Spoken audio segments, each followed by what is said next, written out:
Salut tout le monde, c'est Mathieu, j'espère que vous allez bien. Bienvenue sur ma chaîne Booktube pour un nouveau Mon Carnet Livresque, le petit rendez-vous pour faire le point sur mes lectures passées, en cours et à venir. Alors cette vidéo va être, je pense, un petit peu longue puisque j'ai pas mal de livres à vous présenter, pas mal de lectures passées que j'ai effectuées courant juin, plus quelques lectures, enfin une lecture que j'ai faite en juillet.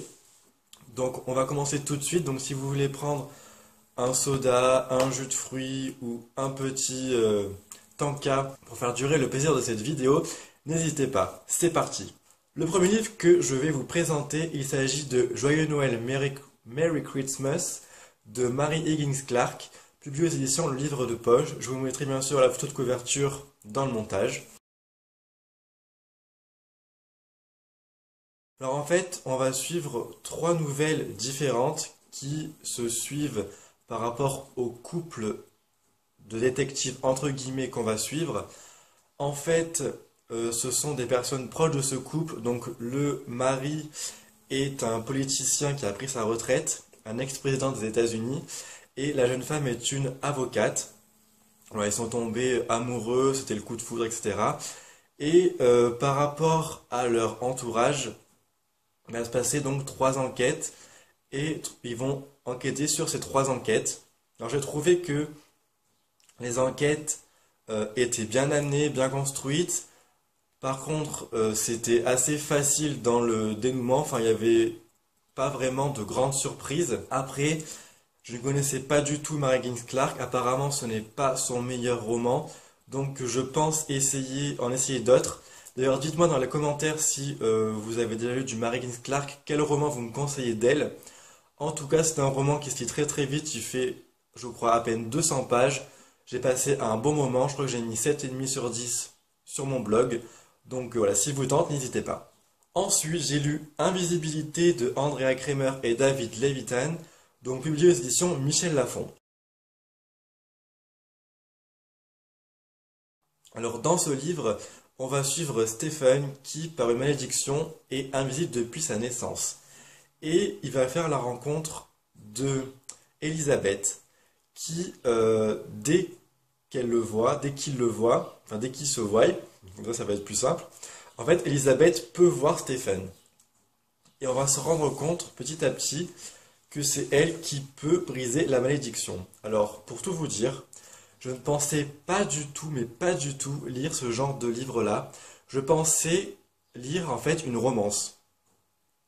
Non, en fait, c'est pas du tout ça, puisque le livre est aussi axé sur du fantastique. On va rencontrer un univers qui est très original, avec ses bases, avec ses coutumes.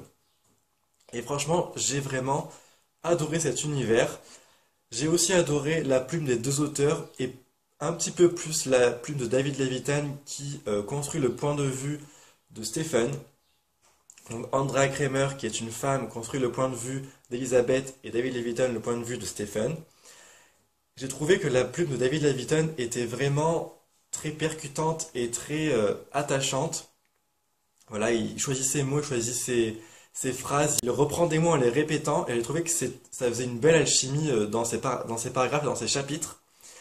Andrea Cremer a une plume moins peut-être poétique, plus fluide, plus efficace, mais ça marche tout aussi bien. Donc l'histoire d'amour, bon, je vais pas dire que c'est une histoire d'amour un peu qu'elle est extraordinaire, parce qu'en fait, dès le premier regard, ils tombent amoureux l'un de l'autre. Alors c'est vrai que leur destin est lié, mais c'est un peu bateau, je dirais, comme histoire d'amour. Le point que je reproche au roman, c'est qu'en fait, il n'est pas du tout assez creusé. J'aurais aimé plus de profondeur dans les sentiments des personnages, j'aurais aimé plus de profondeur dans l'univers développé par les auteurs, et la fin m'a trop surprise.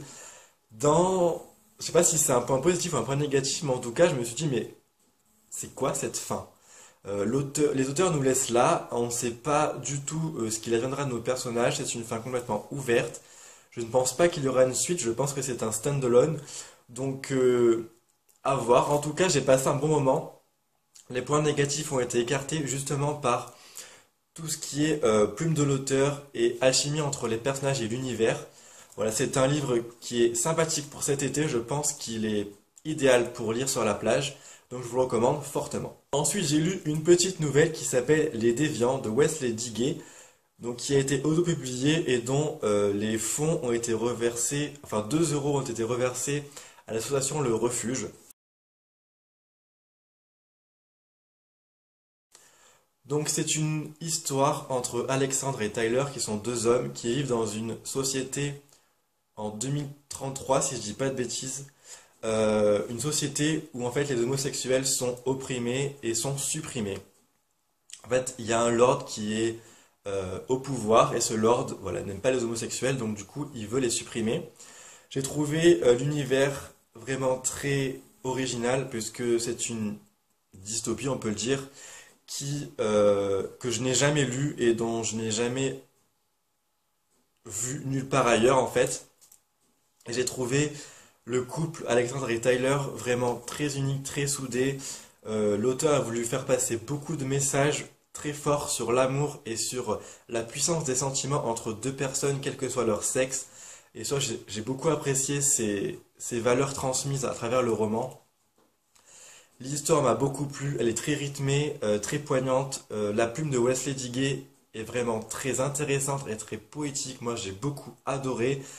Franchement, j'ai été pris dans le roman dès le début et je n'ai pas pu le lâcher du début à la fin. Justement, cette fin est franchement très belle, très, très positive. Et voilà, mais c'est quand même un univers très sombre et très violent, puisque les homosexuels sont comparés aux juifs pendant la Seconde Guerre mondiale, et je peux vous dire que c'est quand même assez violent.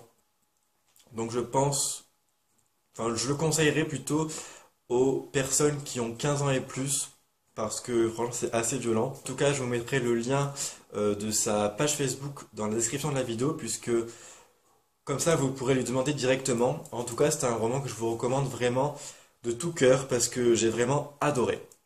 Ensuite, j'ai lu Le vide de nos cœurs de Jasmine Varga, publié aux éditions Hugo et compagnie dans leur nouvelle collection New Way.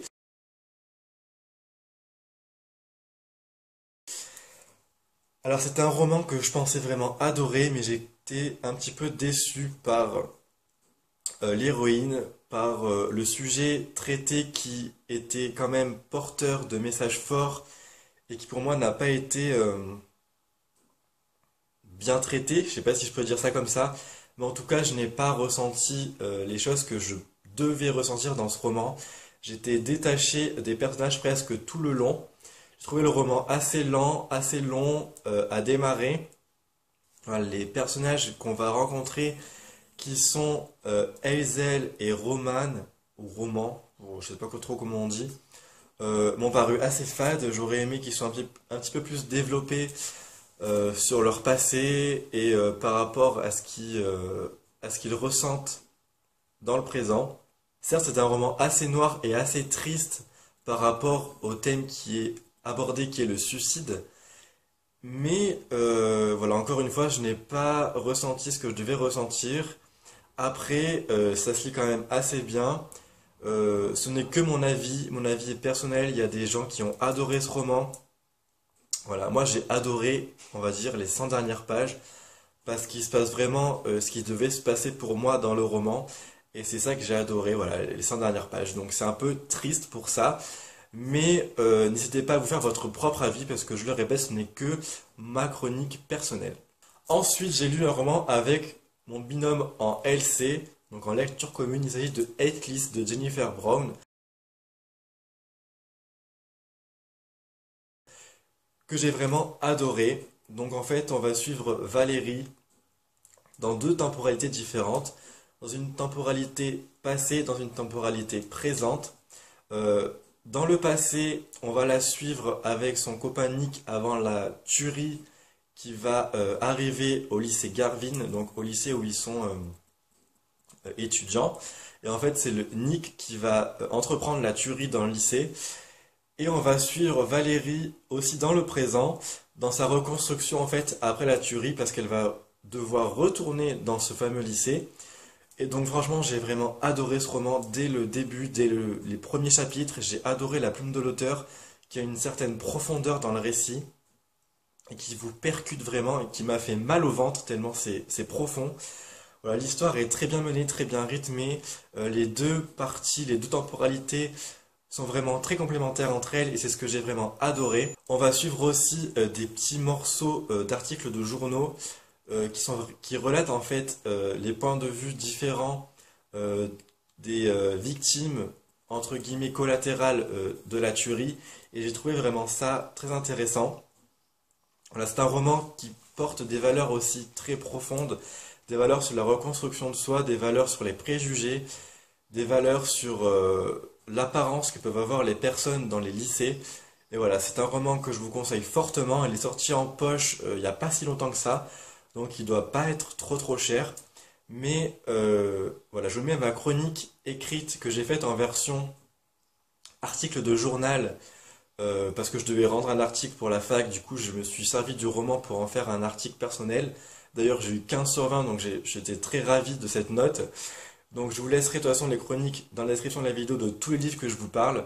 Mais franchement, n'hésitez pas à aller voir cette chronique puisqu'elle est beaucoup plus détaillée. Et j'espère en tout cas vous donner envie de lire ce livre parce qu'il est vraiment génial. Une lecture que j'ai effectuée début juillet, donc que j'ai fini il n'y a pas si longtemps que ça. Il s'agit de La fille sortilège de Marie Pavenko, publiée aux éditions Le Pré au Clair dans leur collection Pandore. Alors la collection Pandore est une collection qui a fermé ses portes il y a 2 ans, je crois, à peu près. Et je le regrette sincèrement puisque La fille sortilège est un petit coup de cœur du blog que j'ai adoré. Voilà, c'est du Marie Pavenko. Marie Pavenko, vous savez combien j'adore cet auteur et comme je l'aime profondément pour tous les livres qu'elle a publiés. Voilà, j'ai lu tous ses livres actuellement et j'en suis vraiment très fier parce que c'est une auteure francophone que je veux porter vraiment très haut dans mes vidéos et dans mon blog. Donc ici, on va suivre Erin qui vit dans la cité des Six. Erin qui a été bannie de la cité puisque elle a voulu changer de clan. Et en fait, sa demande a été rejetée. Du coup, elle a été bannie. Donc c'est une fille qui est très intelligente, très maligne, qui a un caractère assez fort et qui s'est forgé vraiment ce caractère pour survivre dans hors de la cité, dans le hors clan. Et voilà, c'est un roman que j'ai vraiment adoré, un roman de fantasy que je vous conseille fortement. L'auteur a trouvé un univers très riche, très prenant, très original aussi, puisqu'il est vraiment inédit dans la littérature jeunesse. Et franchement, tout le côté magique qui est développé dans ce roman est vraiment très bien décrit. Je me suis vu dans la Cité des Six, je me suis vu avec Erin qui ressent cette magie en elle. Voilà, le roman est très bien construit, les chapitres sont très courts, ça fait qu'on est vraiment absorbé un max dans cette lecture. Voilà, je ne peux que vous recommander ce roman qui évolue vraiment très bien au fil de notre lecture. Et voilà, jusqu'à la fin qui est... C'est pas un cliffhanger de dingue comme elle a l'habitude de faire Marie Pavenko, mais j'aurais tellement aimé avoir une suite à ce roman puisque Erin fait des choix très importants par son intelligence redoutable, on va dire. Et voilà, j'ai vraiment beaucoup aimé. Donc si une maison d'édition regarde cette vidéo, je souhaite de tout cœur, voilà, je fais un appel aux maisons d'édition, je souhaite de tout cœur que ce livre soit réédité en poche. L'auteur m'a fait part de son désespoir et parce qu'elle adore ce livre qu'elle a écrit, elle m'a fait part un petit peu des difficultés qu'elle a à le faire rééditer en poche. Alors je ne sais pas si c'est possible parce que, comme m'a dit Marie Pavenko, l'univers est assez violent et c'est de la fantaisie pure et dure et il n'y a pas tellement de romance entre le Erin et un autre personnage qu'on suit dans le roman. Donc voilà, si une maison d'édition passe par là et qu'elle veut rééditer ce roman en poche, n'hésitez pas parce que c'est de la pure bombe. Ma lecture en cours que j'ai bientôt finie, il s'agit de Anonyme Objection de Jean-Pierre Lartigue, publié aux éditions Baudelaire, avec une couverture qui fait assez peur. Mais je passe un bon moment dans l'ensemble, c'est l'essentiel et je vous en parlerai plus dans une prochaine vidéo. Et pour finir, ma prochaine lecture, ce sera Evolutis, le tome 1 de Chair et de sang de Christy Brown, publié aux éditions de La Reine avec une couverture très sympathique. Donc c'est un roman de dystopie qui parle du virus Ebola. Donc j'ai très très hâte de m'y plonger pour me faire mon propre avis.